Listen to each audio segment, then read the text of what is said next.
Hello friends, ओम श्री गणेशाय नमः। ओम नमः शिवाय। आप सभी का स्वागत है आपके अपने YouTube चैनल पर।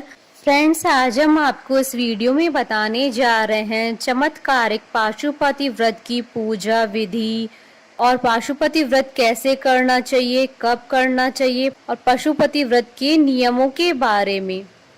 फ्रेंड्स, वीडियो शुरू करने से पहले आपसे रिक्वेस्ट है, अगर आप हमारे चैनल पर नए हैं और आपने अभी तक चैनल को सब्सक्राइब नहीं किया है तो प्लीज सब्सक्राइब कीजिएगा चैनल को, साथ ही प्रेस कीजिएगा बेल आइकन को, जिससे नए वीडियो से रिलेटेड नोटिफिकेशन आपको तुरंत प्राप्त हो सके। और वीडियो पसंद आने पर वीडियो को लाइक और शेयर जरूर कीजिएगा और कॉमेंट बॉक्स में ओम नमः शिवाय जरूर लिखिएगा। फ्रेंड्स, अगर आपने बहुत सारे फास्ट किए हैं लेकिन फिर भी आपकी मन की इच्छा पूरी नहीं हो पा रही है तो आप एक बार हर मनोकामनाओं को पूरी करने वाला और रुके हुए काम को आसान करने वाला पशुपतिनाथ भगवान का व्रत जरूर कीजिए। यह भगवान शंकर जी का व्रत है। इस व्रत की महिमा शिव महापुराण में वर्णित है। फ्रेंड्स, अब आइए जानते हैं पशुपतिनाथ व्रत कब करना चाहिए। यदि कोई विशेष समस्या हो जो कि आप किसी को बता नहीं सकते हैं, किसी को बहुत तकलीफ चल रही हो, बहुत कष्ट हो रहा हो और बहुत ज्यादा दुखी हो, तो जब कोई ज्यादा दिक्कत हो गई हो, कोई कर्जा हो गया, कोई बीमारी हो, कोई कार्य नहीं बन रहा हो और विवाह नहीं हो रहा हो, या वैवाहिक जीवन में कोई परेशानी चल रही है तो, या आपको कोई परेशान कर रहा है तो आप सिर्फ 5 सोमवार पशुपति व्रत कर लें, आपकी सभी मनोकामनाएं पूरी हो जाएंगी। फ्रेंड्स, अब आइए जानते हैं पशुपति व्रत कैसे करना चाहिए, पशुपति व्रत के नियमों के बारे में।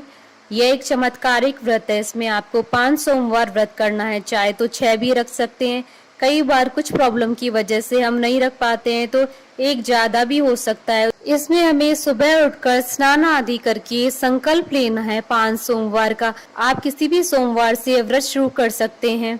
सुबह के समय नहा धोकर स्वच्छ वस्त्र धारण करके भगवान शंकर के मंदिर में जाएं और भगवान शंकर का अभिषेक करके पूजन करें। पूजन करने के बाद पूजा की थाली घर में लाकर रख लें और दोपहर के समय फलाहार कर लें। शाम के समय घर से 6 दिए घी के लगाकर उसी थाली में और कुछ साथ में मीठा बनाकर शंकर जी के मंदिर में लेकर जाएं। मंदिर में जाकर जो आप मीठा लेकर गए हैं उसके 3 हिस्से कर लें। 2 हिस्से मंदिर में रख दें और 1 हिस्सा अपने साथ लेकर आना है। घर से जो 6 दिए लेकर गए थे उसमें से 5 दीपक भगवान शंकर के सामने लगा दे। पशुपतिनाथ भगवान का ध्यान करते हुए अपनी मनोकामना बोलकर 1 दिया वापस थाली में लाएं। जब घर में प्रवेश करें तो घर के अंदर प्रवेश करते समय राइट भाग में जब आप प्रवेश करेंगे उसके सीधे हाथ का जो हिस्सा है वहां पर दिया जलाकर दरवाजे के बाहर लगा दीजिए। घर के अंदर प्रवेश कर जाइए। जब भोजन करें तो जो हिस्सा हम साथ में लाए थे उसके साथ ही भोजन करें। पशुपतिनाथ भगवान का यह व्रत सिर्फ 5 व्रत आपकी जिंदगी बदल देगा। जिस दिन आप व्रत करें उस दिन चंदन से आप दोनों चरणामृत भगवान शंकर को लगाएं और बीच में लाल चंदन से लाइन जो अशोक सुंदरी की होती है उस लाइन पर लाल चंदन चढ़ाए और भगवान शिव को प्रणाम कर उसी चंदन को अपनी मनोकामना कहकर अपने मस्तक पर लगाएं।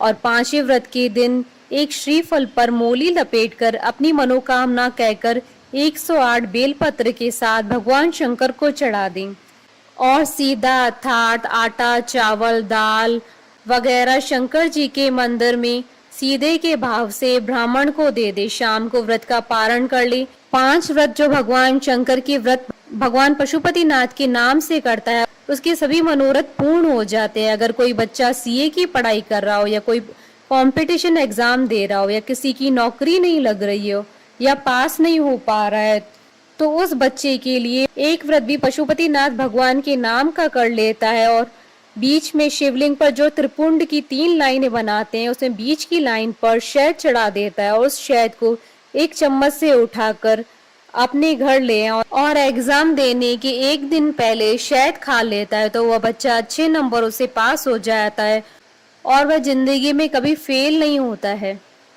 फ्रेंड्स, अब आइए जानते हैं पशुपतिनाथ व्रत के नियमों के बारे में। आप इस व्रत को किसी भी सोमवार से शुरू कर सकते हैं, चाहे शुक्ल पक्ष से या कृष्ण पक्ष से, चाहे गुरु या शुक्र तारा डूबा हो या होलाष्टक हो, आप किसी भी सोमवार से यह व्रत शुरू कर सकते हैं। फ्रेंड्स, सवाल अब ये आता है कि व्रत में नमक खा सकते हैं या नहीं। इस व्रत में नमक का प्रयोग नहीं किया जा सकता। आप इस व्रत को मीठा ही रखें, इसमें नमक नहीं खाते हैं। अगर आपके घर के पास मंदिर नहीं है तो आप घर पे आटे का शिवलिंग बनाकर उसकी पूजा कर सकते हैं। जो 5 दिए शिवलिंग के सामने रखने हैं वो आप वहाँ घर पर ही आटे की शिवलिंग के सामने रख दे। और प्रसाद का हिस्सा, यदि आप 2 हिस्से के बारे में सोच रहे हैं तो वो 2 हिस्सों को पंडित को दे दें या गाय नंदी को खिला सकते हैं। यह व्रत कौन कौन रख सकता है? इस व्रत को सभी महिलाएं, पुरुष, बच्चे कर सकते हैं। छठा दिया हमें मंदिर से जलाकर नहीं लाना है, हमें इसे घर के बाहर ही जहाँ हम रखने वाले हैं वहीं जलाना है। बिकॉज जब मंदिर से आते हैं तो रास्ते में दिया बुझ सकता है, इसलिए घर पर आकर ही दिए को जलाएं। जब भी आटे के दिए बनाते हैं तो हम डेली यूज करने वाले आटे को अलग रख लें, उसमें थोड़ा सा गंगा जल और घी मिलाकर ही आटे के दिए बनाएं। इससे माँ अन्नपूर्णा की कृपा रहती है। इस व्रत को बीच में नहीं छोड़ना है, इस व्रत को कंटिन्यू ही करना है। हाँ, यदि जब महिलाओं की माहवारी की समस्या आए तो व्रत करे पर पूजा न करे, या तो आप व्रत एक स्किप भी कर सकते हैं और नेक्स्ट सोमवार से फिर स्टार्ट कर सकते हैं। पंचामृत बनाने की विधि: गाय का घी, दूध, दही, शक्कर, शहद, गंगा जल, इन सबको मिलाकर भोलेनाथ का रुद्राभिषेक करना है। यदि गाय का घी अवेलेबल नहीं है तो हम दूसरा घी भी शिव जी का नाम लेकर यूज कर सकते हैं।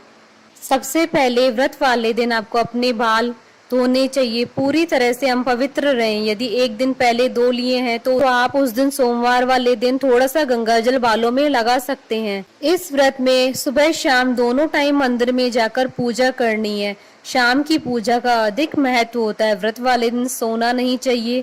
इस व्रत में फलाहारी किया जा सकता है, शाम को भी फलाहारी भोजन ही करना है। बिलपत्र फटे कटे हो तो उसमें से साफ बिलपत्र ही चढ़ाने। बिलपत्र पर ओम नमः शिवाय लिखकर भगवान शंकर को अर्पित करें।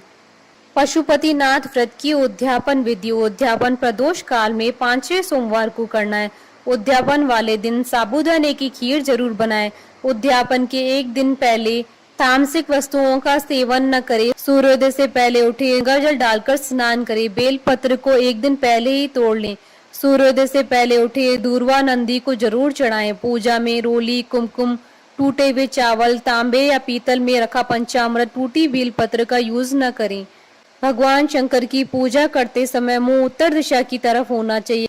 अगर आप कुंवारी कन्याएं हैं तो मोली से शिव पार्वती का गठबंधन अवश्य करें। 7 बार मोली को नारियल पर लपेटे और शिव जी से प्रार्थना करें कि हे शिव जी, मुझे अच्छा वर दें, जीवन में खुशहाली लाएं। यदि सौभाग्यवती हैं तो जब भी गठबंधन करें और अच्छे सौभाग्य का वर मांगे। यह सब धूप दीप दिखाकर बाती लगाएं। अच्छे से पूजन कर आप शिव जी की आधी परिक्रमा लगाएं। सीधे में खाने पीने का कच्चा सामान जैसे आटा, दाल, चावल, हल्दी, फल, मीठा कुछ देना चाहिए। शिव जी से प्रार्थना करें कि हे भोलेनाथ, हमने पूरे मन से यह पूजा की है।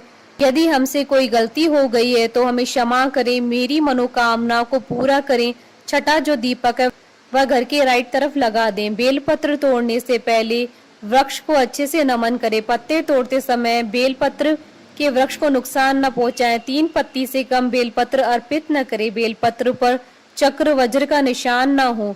बाजार का मीठा यूज न करे। सुबह की थाली से जो पूजन किया था उससे ही शाम का पूजन करे। फिर जैसे ही 4 सोमवार किया था वैसे ही दीपक रखना है और 108 बेलपत्र पर राम नाम या ओम नमः शिवाय लिखकर शिव जी को अर्पित करें। यदि आपको 11 ही बेलपत्र मिले हैं तो उसमें ही भगवान राम का नाम लिखकर आप गंगा जल से धोकर 108 बार अर्पित कर ओम श्री शिवाय नमस्तभ्यम मंत्र बोलना चाहिए।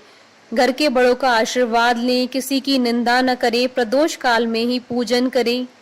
फ्रेंड्स, इस विधि से पशुपतिनाथ भगवान का व्रत करने से आपकी सभी मनोकामनाएं अवश्य पूर्ण होती हैं। हमारे साथ इस वीडियो में अंत तक बने रहने के लिए आपका धन्यवाद। ओम नमः शिवाय।